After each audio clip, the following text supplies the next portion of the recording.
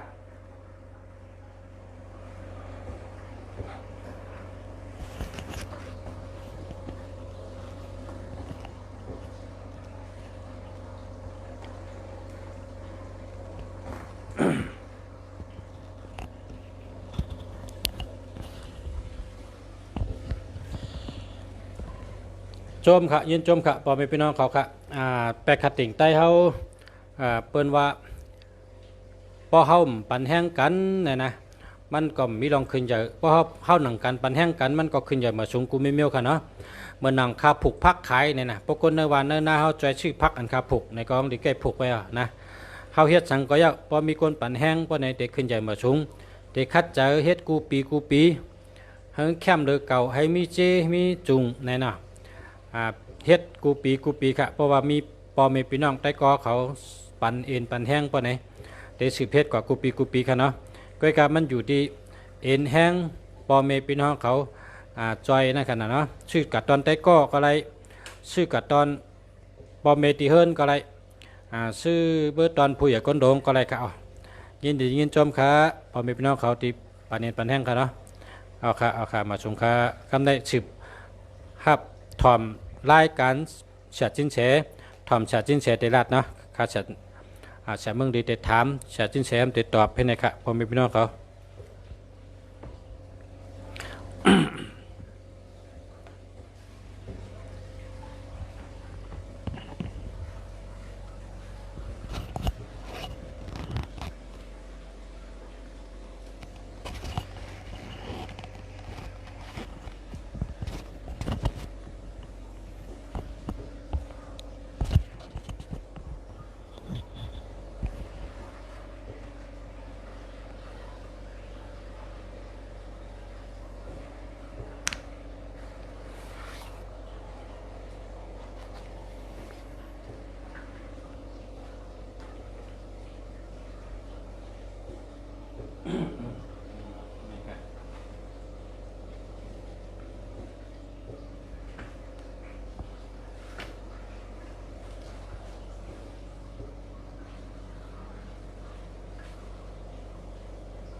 กำกันเนาะพี่น้องเขา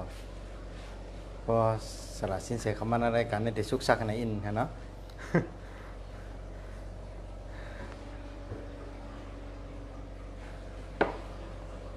ปาเพิงเขาตีเขาตั้งอินค่ะโอเคอันนั้นก็เอาลงก่อนเนาะก็คือว่าเขามีปกติเข้มนะฮะปกติเปล่า เอาได้ไปตั้งหลังเลย นี่นะ มันอีกมันเมียนอีกไง อ๋อ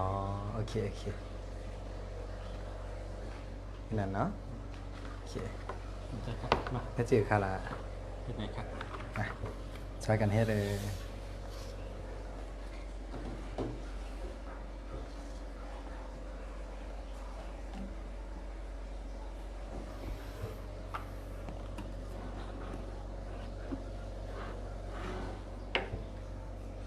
จานดีค่ะ อันดีตัวนะ นี่นั่นค่ะ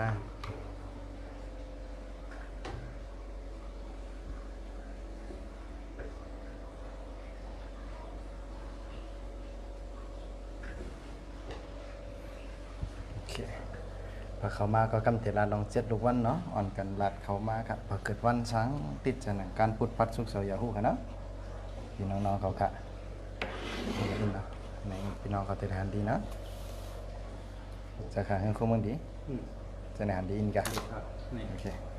กันมันไป อ๋อโอเคเขียมเตะนะฮะโอเค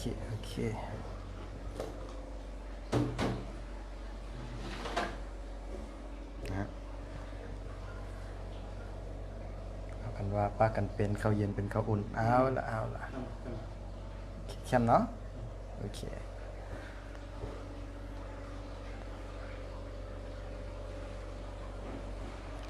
สำหรับถูกสำหรับโป้ได้ขนาดนั้น60 บาทเราส่งฟรีทาง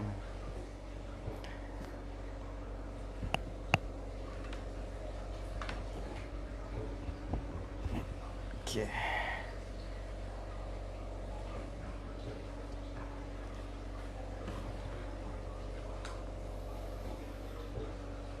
มาสูงค่าคุ้มมือดี ถ้ามาสงครา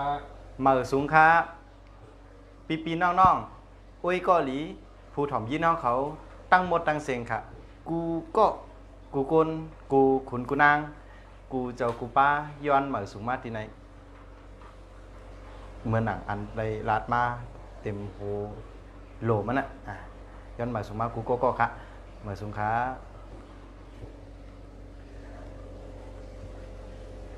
มาสงครา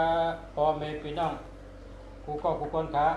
ขอแนะนำพ่อแม่พี่น้องเอ้ยดีผู้ถ่อมพี่น้องเขากูก็กูคนขาในเป็นรายการเสียตินแฉและดังเสียเบิ่งดีครับเมื่อในวันที่16และ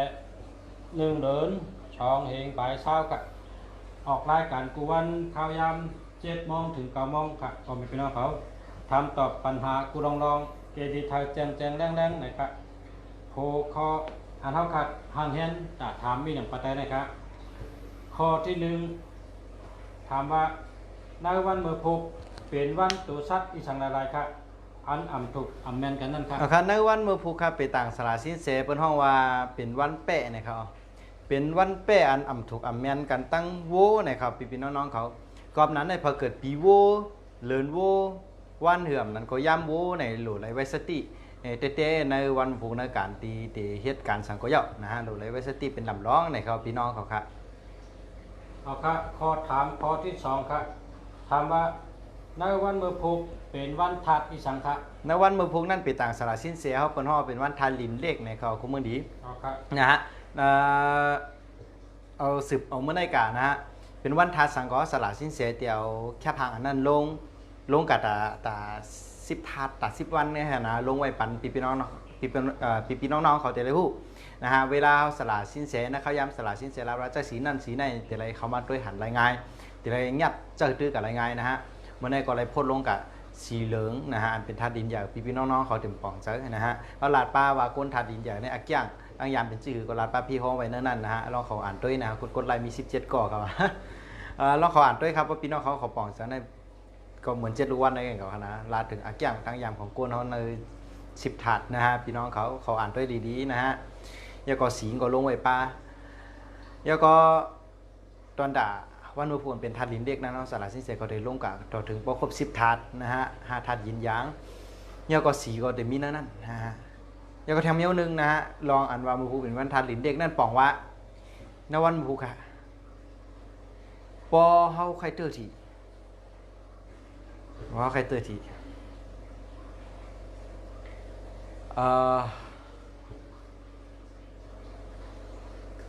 พันหมันอย่าลาดเพ้อ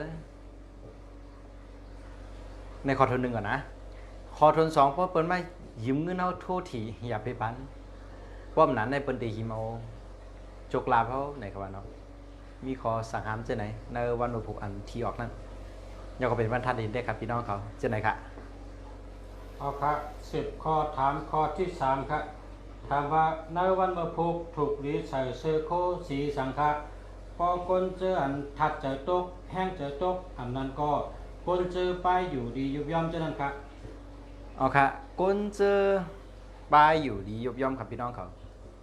ถ้าจะตกจำนั้นนะฮะถูกลีใส่สีเหลืองอะสีเหลืองซื้อสีเหลืองสังลายๆในเข้ากับด้วยในอันสลัดสินเสียพดไว้วันเมื่อไหร่นะฮะก็มีปลาสีเหลืองในกูแค่ว่ากูสี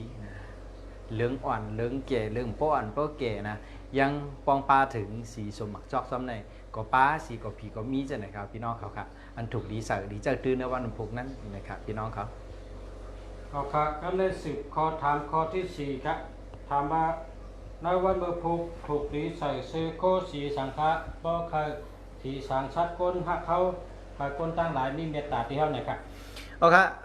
ถูกลีใส่เสื้อโค้อันเป็นสีขาวในเขาพี่น้องๆเขาครับ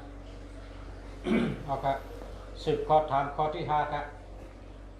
ถามว่าในวันเมื่อพบถูกหรือใส่เสื้อโคสีสังฆะบ่เคยกล้าอ่องขายหมานมีสุนมีลาบขายสังกอมีน้ำยาน้ำต้นนะครับ โอเคถูกลีใส่เสื้อโค้อันเป็นสีเขียวในเขาพี่น้องๆเขาครับ เ เอาครับ10ข้อถามข้อที่6ครับถามว่าในวันเมื่อพกถูกดีออกคอออกเพิ่นกว่าจู้ไผ่ตั้งใดครับก็เคยผีสังสัตว์ก้นหักเขาครับเปิ้นมีเมตตาที่เฮาเนี่ยครับ ก็เจียงหองวันออกนะครับพี่น้องเขาค่ะ10ข้อถามข้อที่7ครับถามว่าในวันเมื่อพกถูกดีออกคอออกเพิ่นกว่าตั้งใดครับก็เคยกล้าแมดขายหมันขายสังกอมีน้ำแมดน้ำต้นนะครับ เจียงหองนะครับพี่น้องๆเขาค่ะเอาตั้งห้องนะครับตั้งห้องจะเสียงตั้งห้อง หน้าตั้งห้องครับ ครับ ข้อถามข้อที่8ครับในวันเมื่อพกอาขิงข้าวยามดีข้าวยามแคมเดอเสเปิ้นในรายการปักเปิงหงจุ้ยแฉติ้นแชร์เขาเจ้านั่นยามใดครับเป็นยามหลียามแคมเดอเปิ้นครับ โอเคเอาใครสุดเลยเขาจะได้นำให้ไหนอินเอาค่ะมาพูค่ะนะฮะมีอยู่3ข้าวยำครับปีน้องๆเขานะฮะใน3ข้าวยำนั่นนะฮะข้าวยำทุนหนึ่งจะเป็น5 โมงมื้อเจ้าต่อถึง7 โมงมื้อเจ้าครับพี่น้องเขานะฮะโยก็ข้าวยำทุน2ครับพี่น้องเขาจะเป็น1 โมงไปลาต่อถึง3 โมงไปลาครับ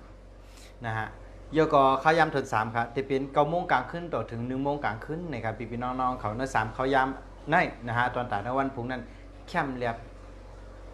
ลีเลเบิลนะครับพี่น้องๆเขาค่ะเอาครับ10ข้อถามข้อที่9ครับเมื่อพกในวันเมื่อพกถูกดีก่อจ้าปัทมะสีเฮ็ดรองสังฆะให้เป็นมังคลาดีและปันพรดีปุณตาตัวเฮาค่ะนะครับในการตีเฮาเป็นโยกะตั้งเปลี่ยนเลยดีกว่ายศยาโยกะนั่นก็เป็นรองเดียวในก็สุกสักนะออกไว้กำนะฮะเป็นรองดีครับนะฮะโยก็ในการตีเฮือนเก่าตีห้ามเฮือนห้ามนะฮะเฮาเตะป้อแปดย่าแปดทุบแปดจุนแปดในเป็นถูกลีเฮ็ดครับย่อก็ว่าจะเป็นผาสั่งโหผาสั่งกำแพงโหสลาปรีนะฮะมันไหลลู่กว่าไกวกว่าปังกว่าจัดกะอากะง่างกะเฮาแม่ทุบแปดเฮ็ดมาในก็เป็นรองดี10 กานะฮะในวันผู้การในการตีเตะจากปฐมะเพิ่นเฮาเตะจากปฐมะก็ต่างเฮในการตีเฮ็ดเม่นเผาคนตายเพิ่นเฮาตีเผาคนตายนั่นตีเพิ่นเอาคนตายขึ้นเมื่อยองเหนือเผานั่นเฮ็ดจำนั้นก็เป็นรองดีในการตีเขามีเนื้อให้เป็นโยกะเป็นมะเร็งกินสาทั้งเสียงเสียมกานะฮะเนื้องอกเนื้อเมียนเนื้อเปลี่ยนทั้งเสียงนั้นเนื้อเหลือทั้งเสียงนะฮะก็ในวันผูกค่ะในการตีผ่าตีเตียบในการตีผ่าตัดในวันผูกนั้นเป็นรองดีค่ะอันนี้ค่ะอันถูกดีก็จ้าพัฒนาเฮ็ดลองแล้วลองนึงจอมหนังนาหลวเขามีในวันผูกนั้นกับพี่น้องเขาจำหนังตั้งโดเขามีนะฮะพี่น้องเขาเอาครับ10ข้อถามข้อที่10ครับในวันเมื่อพกในอันอ่ำถูกดีเฮ็ดนั่นมีอีสังอะไรครับในวันผูกอันอ่ำถูกดีเฮ็ดนั่นครับที่เป็นการเผาคนตายเปียดคนตายพังคนตายในอ่ำถูกดีเฮ็ดครับย่อก็อันอ่ำถูกดีเฮ็ดทั้งนั้นเป็นการมังกรการมงคลทั้งสิ่งครับอันในอ่ำถูกดีเฮ็ดการก็มูกุศลการมังกรทั้งสิ่งอันหล่ำรองคึกตอนไว้นั้นถูกดียังลือไว้แต่วันหนึ่งนะครับพี่น้องเขาครับเอาครับ10ข้อถามข้อที่11ครับในวันเมื่อพกพอเฮาทบยาปัญหาปริศนาป้อนในจึงเฮาคาโลได้หาสังมาจอยเกเดครับเอาครับถูกลีหาก้นอันเป็นทัดไม่ทั้งเสียงก้นอันเกิดปีเสือก็ลีปีปังใต้ก็ไรนะฮะยังปลากับถึงก้นอันตากับในมือสีกับในมืออันเป็นสีเขียวยาวก็ก้นอันใส่เสื้อโคเป็นสีเขียวนะฮะอำนั้นนะฮะก็ว้วนสั่งป่องก็กินน้ำเนยกำหนึ่งนะฮะมีหมอกก็บิดเอามันหนูมีชุดทิศหนูมีอีกนึงนะฮะกำมาอันเฮาว้วนนั้นมันติดป่องไว้นะครับพี่น้องๆเขาสังเพื่อนเลยอยู่จำป่าหมอกเพื่อนอยู่จำป่าไม้ป่าเนงเขาก็ก่อนเลยในสวนในกำหนึ่งลุบไม่บาดตอกกำป่องกลางใจไหนครับพี่น้องเขาในพอมีกลางพอมีนะฮะเป็นห้องว่าปัญหาลายเกงเฮ็ดจื่อเลยติดเกอะไรปัญหานั้นในวันพุกในก็มีจังไหนครับพี่น้องๆเขาเอาครับกันได้10ข้อถามข้อที่12ครับ ทำพุทธานางยิงผู้ยิงเจอป้าต้องป้าสันเทเมมานเขาโลไลสัตติวิริยะในวันมะพุกมีตีใดอะไรครับ อ๋อค่ะมีอยู่2ตีค่ะเนาะห้องน้ำห้องสมห้องสมปะปีน้องเชียงตุงว่าบนห้องวันที่นอนผมจะห้องน้ำเองตาอันมันว่าเองตานั่นน่ะนะห้องน้ำลังเชียงนะฮะก็อย่าไปอันเฮาอ่ำต้อนยามเขานั่นอย่าไปกว่าเขาอย่าไปกว่าเจ้าเดี๋ยวก็ตั้งพักตูค่ะอย่าไปใกล้เขาใกล้ออกใกล้ปุ๋ยเข้าปุ๋ยออกใกล้ไปเข้าไปออกอย่าไปเฮ็ดเจ้านั้นนะแต่แม่ม่านเขาโปเวอะไร2ร้องนั่นก็ป้วนเพี้ยวตามมาพูดนะครับพี่น้องเขาอ๋อครับ ครับก็ในสืบรายการผู้ชาตินเสียเตะอุบลองวันทันก็กันดอกอุบพอไม่พี่น้องเขาครับ อ๋อค่ะอ๋อค่ะ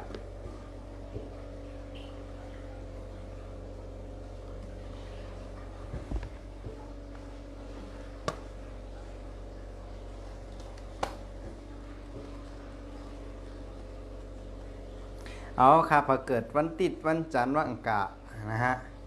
วันพุธวันพัดวันศุกร์วันเสาร์ไหนก็พี่ๆน้องๆเขาค่ะเขียนเขามาสละสินเสปะฮูอินดูสละสินเสติรัตติเลยรัตถูกรัดแมนปันเฮเลยถ่อมยินกันนะฮะพี่น้องเขาพอเกิดวันสังขะหวานกันเขียนเขามาอีกหนึ่งนะฮะเขาสละสินเสรัตซื่อๆนะฮะพอเมื่อไหนกวนอันเขามาด้วยในรายการได้ถึง2 ปากก็เขาสละสินเสมรัดครับลองเจ็ดดูวันเดี๋ยวสืบรายการคู่เมืองดีครับเดี๋ยวครับเอาในต่อถึง9 โมงครับ1 ชั่วโมงเต็มรายการคู่เมืองดีครับปันเต็มตีครับตัวหมายพงอย่างเดียวแต่เดี๋ยวมีก้นตุ้ยปาก34ก็เขาเดี๋ยวเปิดทางอินพอก้นตุ้ยถึง2 ปากก็ผมรัดครับมันเนี่ย กดแชร์ครับกดแชร์แต่เจอถึง ตอนการกดไลค์กดแชร์ครับนะฮะอันลาดป้นกว่าเย้านั่นมีพี่น้องเขามาถามว่าสินแสลาดปันอันเขาเกิดวันเขาเกิดปีตัวสัตว์นั่นนู่นนี่ปีเป้ปีนูปีวัวปีหยังก็แบบว่าเขาก็ขั้นตอบว่ากระถ่อมขึ้นตั้งหลังไงลาดโมเดลลาดเสียงอ่ะแล้วก็เมื่อว่าสละสินแสลาดวันหลังก็วันจันทร์เนาะ จันครับ จันทร์พี่น้องเขาถามว่าวันอาทิตย์ค่ะลูกใครฮูกยะกระถ่อมขึ้นตั้งหลังไงลาดเดียวนะฮะวันจันทร์ครับวันจันทร์เมื่อว่าลาแล้วกระถ่อมขึ้นนะฮะเมื่อไหนแต่วันอังคารครับเดี๋ยวก็วันพุธวันพัดวันศุกร์วันเสาร์อยู่ที่ข้าวยามเขามีค่ะว่าข้าวยามมีก็ลาตั้งสิง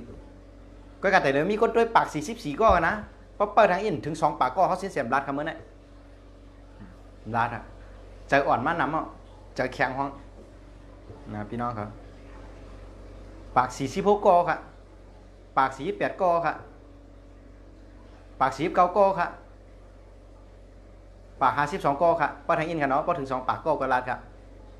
นะฮะทำเมื่อในแต่ละวันอังคารค่ะเนาะพอเกิดวันอังคารครับไอ้เกี่ยงทั้งยามเป็นจื้อหือยกรในปีในเขาโจกรรมเขานั่นจะเป็นหือเสียมก้าเตลานป้านะฮะว่าเขาตีหืออะไรมิจงมิรับในปีในไรยกเตลานป้าว่าถูกลิจากกระเป๋าเงินจื้อนะฮะเงินอันถูกลิใส่ไว้ในกระเป๋าเสียๆนั่นตัวนับตัวสุดท้ายนั่นถูกลิไว้ตัวสังนะฮะจำไหนมีเต็มๆเท่านั้นกันเนาะ158ก็ครับพี่น้องเขาโหลด200ก็ครับก็ถึง200ก็ผมรัดครับเมื่อว่ามีอยู่4 ปากก็เขามาตัวเมื่อในเมื่อว่ามี4 ปากก็เขาย้อนกึ่งไง50%ของเมื่อว่าไงพอเมื่อไหนถึง2 ปากก็ตึ้มลาลงกาวค่ะเนาะ57 158ขึ้นมาก ดแชร์ครับกดแชร์เต็มครับกดแชร์ 159ค่ะเนาะ161ค่ะ162ครับขึ้นมาเตี้ยค่ะ159ย่อมขึ้นแล้วค่ะ111ค่ะ159โอเคอยู่กันแน่นะฮะเขาสละสินเสเดนนับ1ต่อถึง26ปอว่า1สละสินเสนับ1ต่อถึง26ก้นตุ้ยถึง2 ปากเขาสินเสมรัดครับมันเนี่ยเจดูวันเนี่ยรัดถึงว่ารัดอ่ะ1 2 3 4 5 6 7 8 9 10 11 12 13 14 เครื่องเราขึ้นหรือ 15 16 17 18 19 20 21 22 23 24 25 190ค่ะ50ก็26ครับพี่น้องเขาก้นตัวมีอยู่1ปาก93ถึง2ปากลาดครับพินบอกคู่เมืองหลีสืบรายการสลัดสินแสตัวขามันนางเต้นตีสลัดสินแสนะครับเขาสินแสลาดเต้เฮ็ดเต้กันนะก้นเต้กันนะเมื่อพวกก้มถึง2ปากก้มลาดเหมือนกันครับ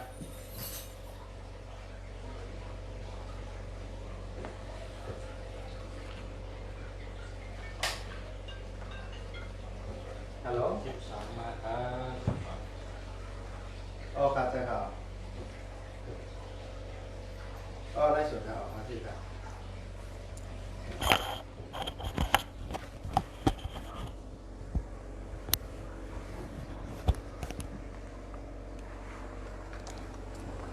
พอกันไหนก็พอกันไหนอ๋อไปตั้งเดือนนะไปตั้งสิมุ่น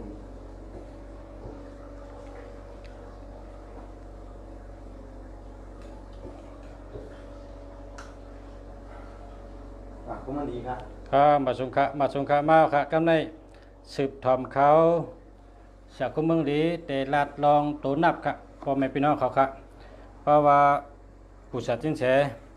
ออกขวาค่ะก้นทอมอ่ำเต็ม2 ปาก2 ปากค่ะเนาะกำในเฮ็ดก็กันค่ะ ทอมลองตัวนับ ก็เปิดก้นของเต็ม2ปากนะ ก็เปิดก้นทอมมันเต็ม2 ปากค่ะพ่อแม่พี่น้องครับเมื่อว่าก็มี4 ปากไปนะ เมื่อในซ้ำถึง2ปากก็ได้กูปันเขาย้ำ มาสูงค่ะมาสูงกูก็กูก้นค่ะมาสูงตั้งเส้นค่ะกำในเขาเตมาสืบตัวนับเมื่อว่าได้11ค่ะเนาะเมื่อว่าตัว11ตัว11 เมื่อในได้เต็มที่ชั่วโมง เมื่อได้12ค่ะตัวนับ12เฮ็ดสั่งได้12ได้เปิ้นเกือกนะครับนะมันพอเอาสภาวะมันก็มันจะมีอยู่จำกันค่ะตัวหนึ่งเป็นตาวันค่ะตัว2เป็นเดินนะครับก็ประวัติทัดเขาก็จะทัดไม่เดียวกันอยู่จำกันเนี่ยมันเข้มเพราะว่าก้นก็เลยเจ้าตัวนับ12 1 2 2 1ปะไหนก้นนั้นเนี่ยในก้นก็เหลวเนี่ยแต่มีทัดใจเป็น2 เมียวไว้ตัวได้ตัวก็เหลวแต่ว่าอาจังเป็น2 เมียวไว้เพราะว่าก้นในก้นใจ2 ใจเจ้านั้นน่ะก้นอยู่จำก็แต่อยู่หยาบพออยู่จำก็แต่ลักหลังจี้ไว้นะหลังจี้หลีจังไว้เนาะก็แปลว่าใจหือช่ำได้อยู่จำอยู่จางให้อยู่ซ้ำได้อยู่จำบางปอกองเวมไรนะก้อยกะก้นนั้นตัวนับ1 2 2 1นี่มันแต่เป็นก้นจังนั้นใครอยู่จำก็ก้นนั้นอยู่จำลักดีจังไว้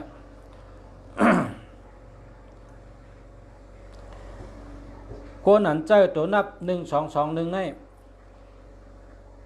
มังปอกก็หลีแสนดีดีเต๊ะๆว่าได้ดีก็ก้อยกะ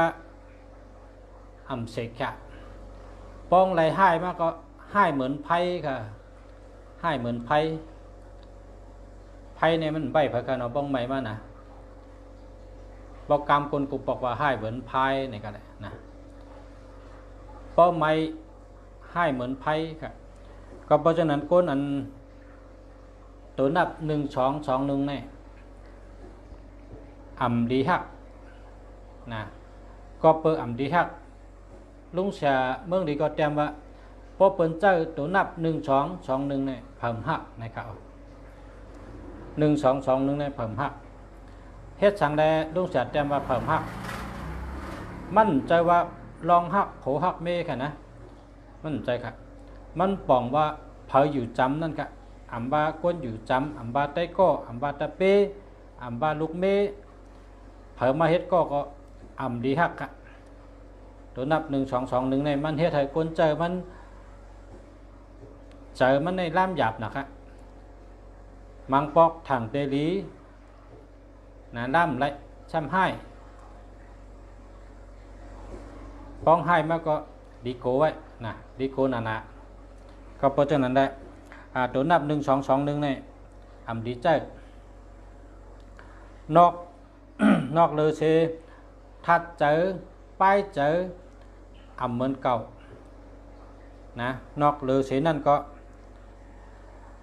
ยังมีปัญหาแทงมีปัญหาแทงเมื่อนังก้นหย่องก็ว่าอะไรนะกำดีกำให้กำดีกำให้นะ เป็นจังนั้นค่ะเนาะเพราะว่า1 2 2 1ในป้องมาอยู่จับกันในอย่าเปไว้เนอหมายพงละเพราะว่าหมายพงเผยมี1 2อำนั้น2 1เฮาแลกให้ค่ะมันได้เฮ็ดให้ใต้ก็เฮาอยู่หยาบก้นอยู่จำเฮาก็อยู่หยาบนะก้นก็เลยไรลุ่มลาเฮาไรอยู่จำเฮาก็เปิ้นก็ลักจังเฮาเปิ้นจังเฮาก็อาจ้างเฮาแนมนอนนั่นน่ะนะก็เปิดตั้งยามเฮาอาจ้างเฮาอ่ำแนมนอนมันเชคะกำดีกำให้กำดีนะอยู่จำเฮาก็ชุกเจอชุกซักเจอให้เนี่ยกับอกกับเจอให้เนี่ยพออยู่จำก็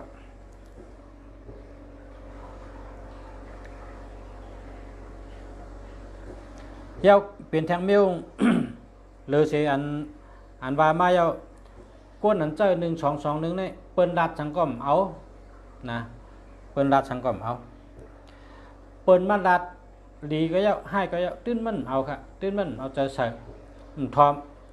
อำเฮ็ดจอมไปวนเปิ้นมังปอกดีแกนะเดี๋ยวมันเอาค่ะเปิ้นมารัดดีๆจี้นี่เส้นตั้งอันหมันแม่นจื้อใจแต่มันเอาใจว่าก็เหลียว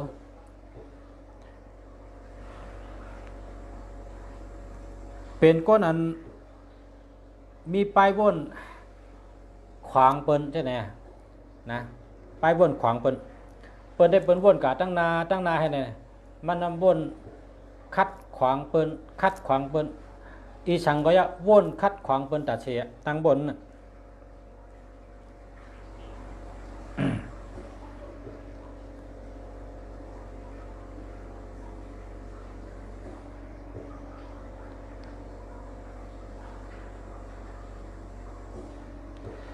เจ้าอันเดอร์เซเดมก้าเนี่ยจังเป็นก้นวนปอดครับนะวนปอดมังปอกก็เบอร์อิมจานนี่ห่างจานตัวเก่าแบบอันก้นกุปอกนะตัวเดียวได้มันมีกับก้นเมื่อก่อนในคำบังเขาใกล้ว่ากัดแขนข้อตายแหวนตกน้ำตายแหวนตกที่ชุงตายจนก้นกุปอกมีนะฉะนั้นแต่เมื่อเดียวได้มันได้มีไว้กับพอใจตัวนับ1 2 2 1นี่มันไกลวนจะนั่นค่ะคนนั้นพอมันจะลำมาพอเปินดัดมันสำทอมเปินจีนี่เส้นตั้งมันสำเอาอันมันวนนั้นวนลองเอาตายตัวขึ้นลองกินยาเบื่อตายอันนั้นก็ใครเฮาตายกับเห็นนั่นน่ะข้างบนลองไม่ผมดีใส่ตัวนั่นน่ะเป็นวัน1 2 2 1ไงมันดีเลยเสวนใส่ตัวมันก็ย่างจังเฮ็ดใส่เปิ้นแทงมังปอกโพดโตสร้างออกมาเนี่ยนะอำวน4อำวน5อำวนนะอำวนดังมังมิงกำสั่งโตกะเฮ็ดฮอตเฮ็ดที่ดึงกะน่ะคนใจตัวนับ1 2 2 1นี่มันเป็นนั่นค่ะเลยเสอันดัดมาในลองป้ายใจเหมือนเก่าเช่นกายังจังมีแทงโยกะ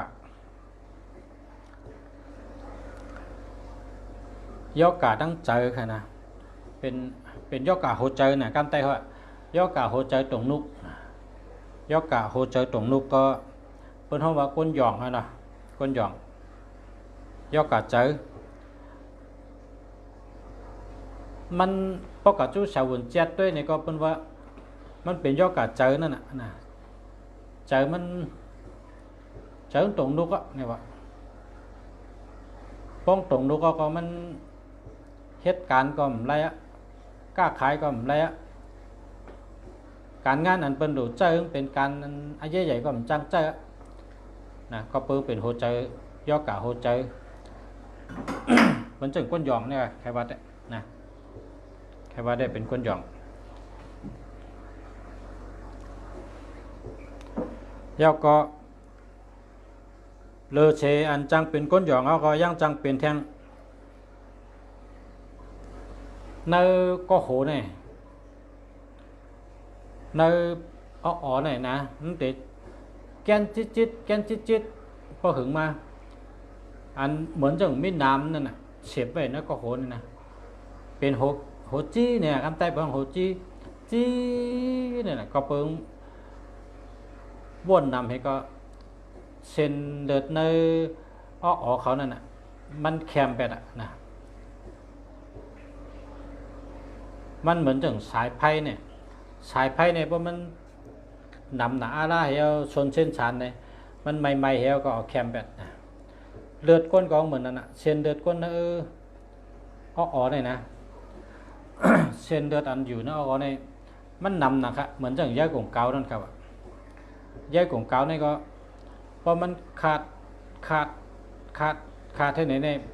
มันหนาขึ้นอ่ะย่ายกงเกาเนี่ยเมื่อเตะได้เป็นเส้นดีอยู่นะแต่ว่าป้องขัดน้ำเนี่ยเอาเป็นแคบไปได้ย่ายกงเกาเนี่ยก็เหมือนนั่นน่ะก็โหก้นเขาเนี่ยพอวนชุกชักนำนะพอวนเบี้ยวมลีนำนะเนี่ยก็พอหึงมาในเอ็นเลือดอันเด็กในมันแดนได้เฮกองเตะ เป็นแข็งไปเพราะเช่นเดินแข็งเอาเนี่ยเขาก็ใจอ้อห้อมอะไรอ่ะตัวเขาก็เตะขึ้นลืมเมียวนั่นลืมเมียวในมังปอกกินข้าวเหนือก็จังก็ไปได้กินข้าวฮะนายมังปอกกินข้าวยอมไปได้กินแต่กินแทงนะเพราะบนทำกินข้าวฮะไปได้กินนั่นแกเป็นลงลืม ลงลืมลองกินลองย่ำก็ลืมลองเฮ็ดก็ลืมลองกว่าก็ลืมลองโคเลี้ยงก็ลืมพอเฮาปลาสังมังปอกเฮาหนูเน็ตมาเขาก็ลูกกว่าเฮาวะนะลืมแปดกันนั่นน่ะขี้ลืมนั่นมาตีหลัง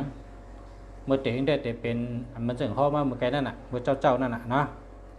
เมื่อเตะได้เริ่มเป็นเตะจ้าเป็นพอเตะจ้าเป็นเนาะแต่พอหึงมาเนี่ยมันเช่นเดือดในอ๋อนั่นมันได้กัดติบแบบเช่นนั้นค่ะ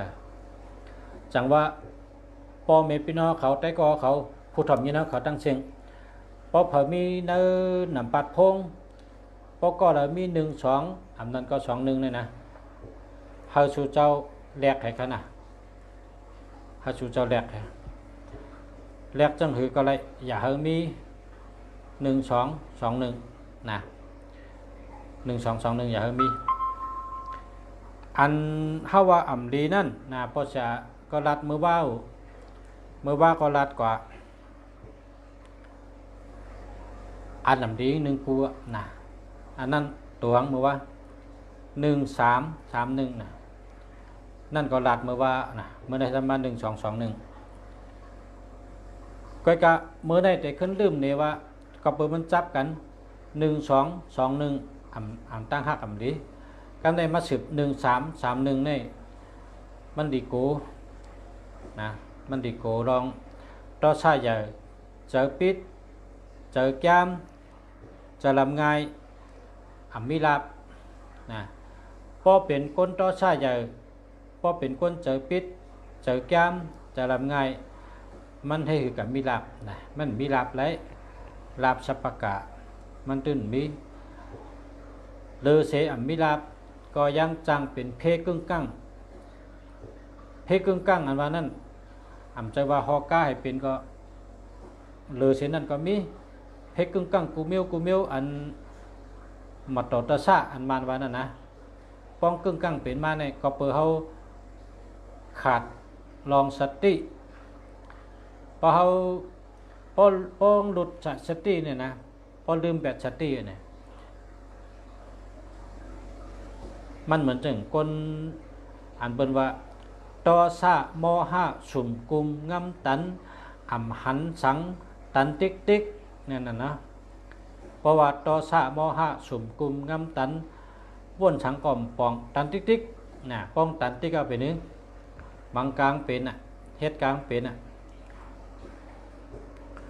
พอเฮ็ดกับเป็นเอาเนี่ยพอเป๋เอาเนี่ยพอเป๋ตอซาเนี่ย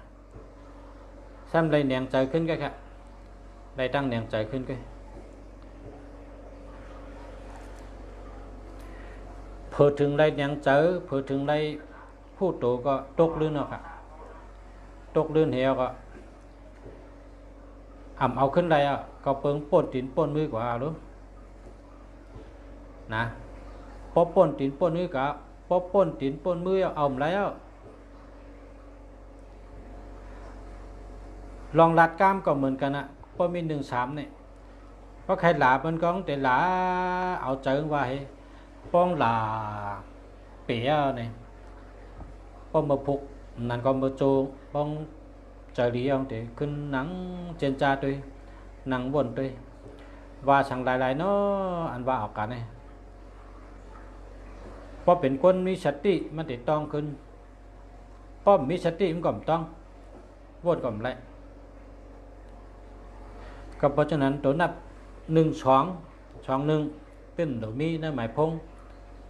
1-3-3-1ก็ตึ้นโดมีพอมีก็อันแรกให้ปุ่นตะก้นเฮ็ดการป้ายหมักมีนะโลเฮ็ดค่ะ2ตัวเนี่ย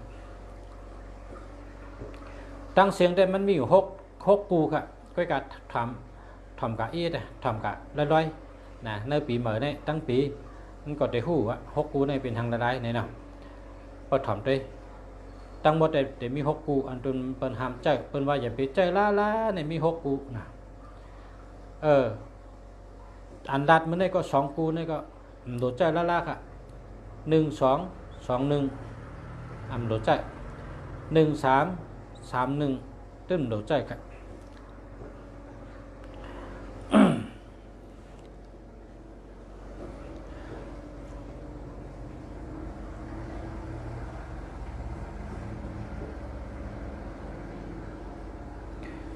ก้นอันเจ้าตัวนับ1-3-3-1นี่เป็นก้นวนน้ำจำ วนน้ำพอวนน้ำนอนรับนะพอวนน้ำนอนรับหน้าตาก็เตเก๋หน้าตาเตเท่าหน้าตาอ่ำชื่อน้ำปางนะเพราะเขาวนน้ำในเป็นตัวคู่กำเดียวนะ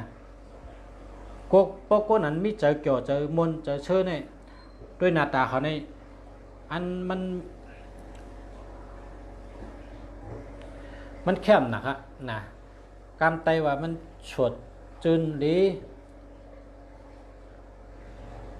มันดีฮักให้เนี่ยนะเพราะคนตั้งเกี่ยวมีในใจนะตัวเกี่ยวเจอเกี่ยวบนไหนนั่นด้วยขณะหน้าตาเขาจะได้ปังเชิงหึงนะกำไตว่าปังเชิงหึงทำบ่ทำบ่ตันหมอกโมกี้ในประมาณนั้นนะเพราะคนมีตั้งทุกขาเนี่ยนะตัวทำบ่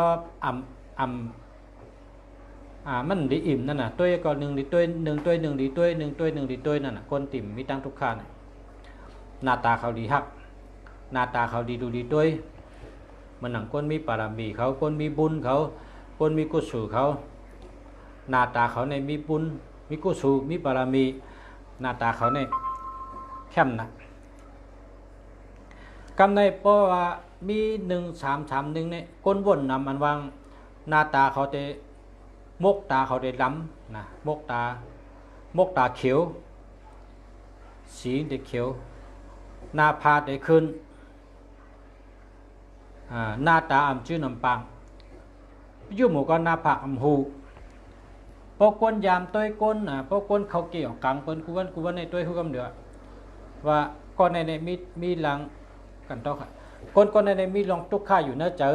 มีลองตุกข่าอยู่เนื้อตัวในหูกำเดือเพราะด้วยหมักตาเขาก็มันเต็ม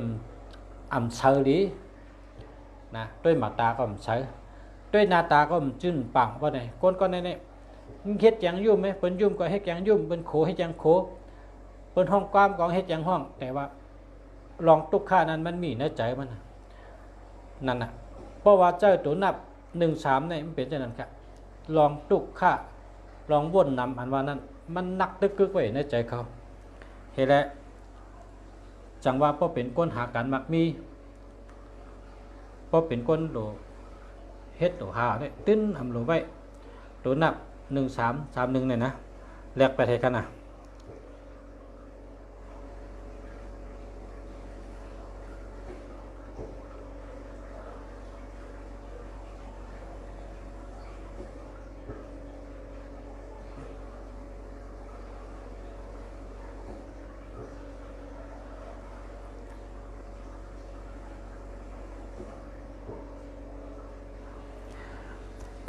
ยอกอกวนมีตัวนับ1-3-3-1นี่ เป็นกลชบยอกนะครับในกรรมแต่ไม่แบบชบยอกหน้าการลูกฟังว่าจะไหนครับชบยอกหน้าการลูกมันเหมือนหื้อเนี่ยว่าเขาตึกอุบกันน่ะเนื้อเผื่อนกินข้าวเนี่ยปนหกก็แวงกับกินข้าวเขาอุบกันน่ะอุบกันกะอุบกันมาเนี่ยพวกคนอันมีตัวนับ1-3นั้น3-1เท่านั้นเพราะว่ามันถูกหูมันนะเพราะมันถูกเจอเนี่ยมันเดี๋ยวผ่ามือเนี่ยตบเสือเพลินกินข้าวนั่นน่ะป้องเอาผ่ามือตบเสือเพลินกินข้าวนั่นลังเลยนะหวานพักก็เฮหวานข้าวก็เฮอันเขาขาอุบกันมาตั้งหึงนั่นก็ลู่เดียวกับมดเขานะอันในขณะเขาว่าชบยอกก็นาการลู่เพราะเขาอุบกันรองนาการไอ้ใหญ่ก็ยะนาการอันลำรองก็ยะนาการลองอะไรก็ยะอ่ำว่าตั้งหักอ่ำว่าลองกล้าขายอ่ำว่าลองป้ายมักมีป้ายกับสืบติดต่อกูลองเพราะเผยมีตัวนับ1-3-3-1นี่อย่าไปโจกับละนะอย่าไปโจกับละแห้งแรงมันใจก้นดี5เนี่ยใจกะก้นดีค่ะก้นดีอยู่ก้นมีตั้งหูมันเป็นถัดตัวนับนั่นมาเฮ็ดให้ใจก้นนั่นเป็นหนังคาราดนะครับนะก้นนั้นเจอหมายพง1-3นั่นก้นเจอหมายพง1-3นั่นมันได้เฮ็ดให้ใจเป็นต่อชายใหญ่นะใจปิดใจแก้มใจรำง่ายปอดโปต่อสร้างออกมาก็แต่เอาผ่ามึงปัดใส่เปิ้นเข้านั่นน่ะชูเจนจ้าด้วยรับตายด้วยว่าพอเขากินข้าวแวงกัน6ก็พวกกองเอาผ่ามือลงบาดใส่เปิ้นเข้าเฮาในหวานเข้าเฮาก็ตกเฮหวานพักก็เฮจองทำได้มีผักกินสืบนั่งกินแทงห้าเขาพักอันเฮาแวงกันนั่นมีเผาเปิ้นก็ต่างก็ต่างโลกกายกันไม่ลองอุบกันมั้งเขาอุบกันมาตั้งนานมาก็กะพอถึงเหอะก็เขาโลอุบมันน่ะมันทำรัดปักจ้าเสียงจังคืนเสียงแห้งอย่างเหี่ยวเอาตั้งเสียงมันเหตั้งมือมันเหตบใส่เพิ่นเขาแห้งๆปะเนี่ยมันก็รู้แล้วกับการนั้นแค่มันรู้แล้วกับศพกรรมรู้แล้วย้อนตั้งเหตุตั้งสั่งอันนี้มันมาย้อนตัวนับ1-3-3-1ค่ะมันเป็นถัดค่ะมันเป็นถัดมันตัวนับ1-3-3-1นี่อำไปเย้ากันนั่นก็เย้าก็จังเป็นย่อกาทั้งก่อนจังเป็นย่อกาตั้งเป็นก็เป็นมานะย่อกาตั้งเป็นหลักๆไล่ๆแต่ปอมาย้อนเขามีต่อสะม5ในตัวเขาตั้งเป็นย่อกาเขาแต่ปอมาย้อนแต่เป็นที่คออันนั้นก็เป็นที่ซบนะครับนะเป็นที่ลิ้นเป็นที่เคี้ยวเป็นที่เหือกเป็นที่ซบเป็นจอมคอแค่ไหนครับ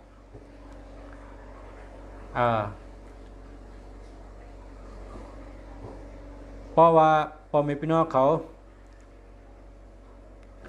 เจอตัวนับเนี่ยนะเลิกเจออันดีมันนะเลิกเจออันดีมันเลิกเจออันดี เพราะว่าอันดีนั่นมันเฮ็ดให้ก้นเฮานี่บ่เป็นตัวลีเนี่ยนะกว่าไผ่เลอเนี่ยฮัดไอ้รัดนี่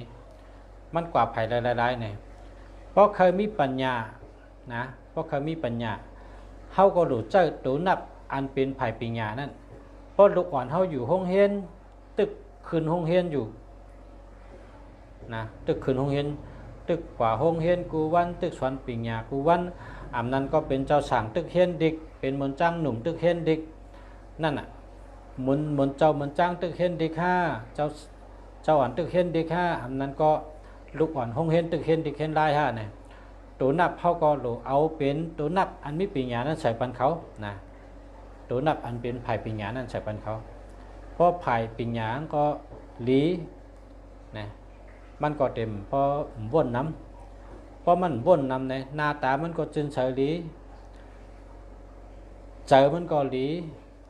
แต่ก็หักมันก็น้ำก้นจอยก็น้ำห้องเก่าห้องเฮียนมันก็เลยเหตุการณ์เฮิรนมันเย้ากูวันอันคู่มันปั่นมาเหตุการณ์เฮิรนมันก็เฮ็ดเจ้ากูวันเย้าก็พอถึงป้อยตอบเล็กนะป้อยตอบเล็กลองตอบเล็กตอบไล่มันก็ตอบไล่ขึ้นจั่น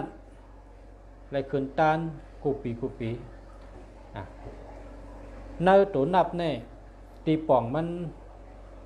กว่าไผ่ไรไผ่นั่นค่ะพ่อแม่พี่น้องเขาสังว่าปานนั้นเป็นเห็นปิญญาเห็นตั้งหู้ลองเคยหยานไผ่ปิญญาไผ่เคยเป็นก้นหยานดีเจ้านั้นป๊อเจ้านั้นป้วนเอาในคำหลุดเจอตัวนับไผ่เลอในก็ทำแต่ไรมีทางเนาะก็กะตัวนับปิญญาเนี่ยอัมบาลูกอ่อนก็หลุดเจอก้นหลวงก็หลุดเจอเฮ็ดทางใดก้นหลวงหลุดเจอเนี่ยก็เพื่อว่าปิญญาเนี่ยลองมีสติวิริยะนะลองมีสติวิริยะแต่ได้เฮ็ดสร้างการงานกูลองอำว่าการวางแผนนะการวางแผนได้เฮ็ดสังเมื่อถึงซอย7แล้วจงมองตรงข้ามได้เฮ็ดสังเนี่ยก็เพราะเฮามีการวางแผนไว้มันก็ได้เข้มแดบดีแค่เนาะปุ่นตาหน้าการเฮามองตรงข้ามตัวเองไปสิกูลองนะ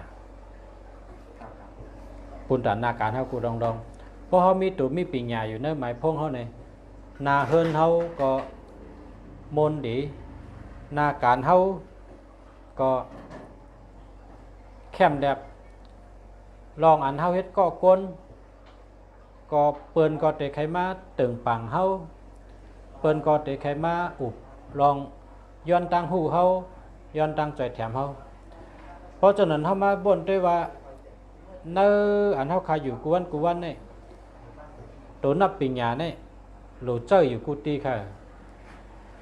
เพราะว่าเฮาขับเป็นคนหาเงินก็หลูหมอนับหมอตวหลูหมอสอนลองกล้าลองขายลองซื้อกาหือลองขายกาหือตัดเตซื้อตัดเตขายเฮาเตเลยเฮ็ดถือการซื้อการขาย เพราะว่าเฮามีตัวนับมีปิญญาในบางเมียวเฮาอ่ำยามเฮ็ดเฮาก็เตหมอเฮ็ดหน้าการบางเมียวเฮาอ่ำยามได้เฮ็ดเฮาก็เตหมอเฮ็ดตัวนับปิญญาเนี่ยมันก็เข้าอยู่กุฏินะสังเป็นก้นหลงก็พอมีตังหู้เนี่ยจึงแนะนำเปิ้นก็แม่นนะแนะนำเปิ้นก็แม่นเพราะว่าโหลเฮ็ดสังอำบาตะเป้เฮาแน่ลูกหลานเฮาแน่ลูกหลานเฮาแน่แม่เฮาแน่คนอยู่จำเฮาแน่เพราะเฮามีตังหู้เฮาเตจังจี้นี่เปิ้นอันหมันแม่นนะจี้นี่เปิ้นอันถูกอันแม่นเพราะเฮามีน้ำกัดมีปัญญาเพราะไหนคนอันมาอยู่จำเขาก็อุ่นใจนะเขาอุ่นใจก็เพราะว่าเพราะเขาโลถามชังในก็เขาก็ตอบปันไรหมันแม่นนะเขาก็ตอบปันหมันแม่นมือเลยเขาเลยตอบปันหมันแม่นเขาก็ห่มจมนะเพราะเขาห่มจมเพราะไหนจึงลองการงานกูลองเพราะเขาโลตั้งใจแถมมา เปิ้นก็เตยินดียินจมเตมาใจเฮาขึ้นเป็นจังได๋กะลองตัวนับปิญญาได้มันตึ้นโหลกุฏิค่ะนะตัวนับปิญญาเนี่ยโหลกุฏิเพราะเฮาเตต่างย้อนลองสังก็ยะคอความอันเฮาต่างย้อนนั่นเพราะก้นดงอ่านเพราะว่าก้นดงก็เลยอ่านในก็เปิ้นก็ผู้ว่าเฮาคอความอันเฮาต่างย้อนนั่นคอความเฮานั้นมันแจงแดงหลีมันป่องใจง่ายมันแม่นจอมปักเปิงป่ะนี่เปิ้นก็เช่นมักมันปันเฮาน่ะตัวนับปิญญานั่นก็หลูกุฏิตัวนับปิญญาถ้าเป็นตัวแล้วเนี่ยมันก็ติดถึงเอาค่ะนะติดถึงเอาติดถึงจับกว่าในคำเดียวกันนะติดถึงเข้าตัวนับปิญญามาจำเอาค่ะ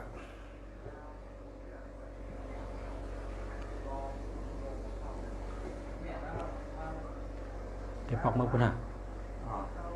มันก็พอแล้วมาผงกับ14พ่อแม่พี่น้องเขากันเนาะเมื่อใดก็เขามัดตอนปัน2ตัวตามๆกันเนาะค่ะไล่กว่า2กูค่ะ12 13ค่ะตัวนับ1 2 2 1และตัวนับ1 3 3 1ค่ะเขาจะก็เมืองดีออกมาลาดลองตัวนับลองถัดตัวนับลองแห้งตัวนับลาดปันพ่อแม่พี่น้องเขาเอาเจ้าตื้อเอากับเจ้าตื้อตีใดก็ไรค่ะนำปัดก้าก็ไรนำปัดสังแกก็ไรนำปัดเฮิรนก็ไรไล่กุฏิค่ะเพราะกุฏิป่องมันกันเนาะกันในถ่อมจำกันเฮียวก็เขาคาเตย้อนกึดลือกันได้ก่อนเพราะว่าเมื่อในเนาะเขามีการมังรองมังเบี้ยวแทงในแท้เมื่อผูกเขาจังคอยมาฮบกันแทงในรายการเสียจินเสนะรายการเสียจินเสเสียเมืองดีเดี๋ยวมาอุบแทงกูวันอยู่เมื่อผูกก็โจพี่น้องมานำเชิญใครเปิดถอมวันเกิดเจรุวันในก็เสียจินเสก็เดี๋ยวตัวตั้งน้ำพอมีพี่น้องเขาเทียนมาถ่อมมาปั่นแห้งอยู่ค่ะมาปั่นแห้งเจอนำค่ะเนาะลัดได้ก็มานำคาเดลัดในไล่ค่ะเพราะว่าได้ก็เขาใครมีได้ก็นำได้ง่ายนะคะข้าวเนื้อหาหน้าที่ก็ขึ้นมาเป็นหิงก็เลยค่ะก็กะเฮ็ดไหนกันเลยป้อเมื่อพกป้อผามีเนี่ยกะกดแช่เนี่ยแช่10 กรัมขนาดเพราะสุเจ้าแช่10 กรัมเนี่ยมันได้ก็สุเจ้าหันหนาว่าภายในหานาทีก็แต่ก็โตขึ้นมาเป็นเหงก็ค่ะกำได้เมื่อผูกมาเพราะว่าเขามาถ่อมในก็กดถูกใจก็กดแช่ซ้ำนะกดแช่กำไปเย้านะกดแช่แทง2 กำกดแช่แทง3 กำกดแช่ให้ถึง10 กำค่ะเพราะฉะนั้นเนี่ยกดนั้นมาถ่อมน้ำเอาเนี่ยฉาจิ้นเฉมีแห้งเจอพอมีแห้งเจอก็เดี๋ยวมาอุบลอง7 วันเธอพอมีพี่น้องเขาได้ทำได้ยินนะอันตอนเขาเสียกุ้งมึงดีก็เตะออกมาลัดแห้งตัวนับถัดตัวนับเหมือนกันก็กะเพราะไว้เสียจินเสียเจ้าในเขาขาดต่างไปฉุบถ่อมจำกันแทงค่ะมาสูงค่ะพอมีพี่น้องเขาค่ะย้อนชูให้ขึ้นใหญ่มาสูงกูก็กูก้นให้อยู่ดีมีเงินทางดีกึกปืนกูก็กูก้นค่ะมาสูงค่ะ